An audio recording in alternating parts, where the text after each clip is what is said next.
You're watching this video so your mom doesn't give you the butt whooping of a lifetime. If this is true, let me know down in the comments below. In today's video, we're going to be going through a process of replacing a laptop screen. This process is basically universal to most laptops, so you're not going to need any special equipment or any new processes in order to replace the screen of your laptop. Let's get started. Get fixed. Let's get it. The first thing I'm going to recommend you do is to look on the stickers of the laptop. Do you see a serial or model number? If you're able to find the model number of that laptop, you're going to be using that model number in order to search for the screen replacement. For example, let's say the model number is LVX76. You're going to look on Google, eBay, or Amazon for LVX76 screen replacement. You want to make sure that you find the part for the laptop before you proceed on to the next step. Once you have in fact found the part, the next step is to remove the screen from the laptop. I recommend you look around the bezel of the laptop for any screws. If you don't see any screws, then they may be hidden behind a rubberized material. Peel off that rubberized material and see if there's any screws hidden behind it.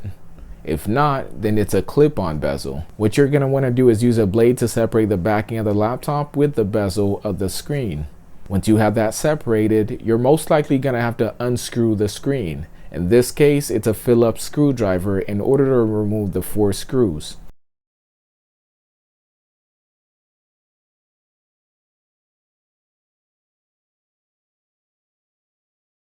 I recommend you look at the bottom of the screen where the flex cable is connected.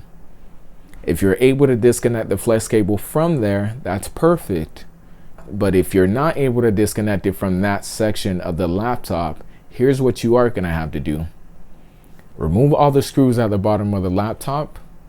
Once the screws are removed, you want to remove the backing. Take a look at the top of the motherboard. You're probably going to see a flex cable that leads upward towards where the screen is connected. If you couldn't disconnect it at the top where the screen was, then you should be able to disconnect it right here on that motherboard. Here's the flex cable for mine. Once you have that disconnected, you want to take the replacement screen and connect it in the place of the old connection.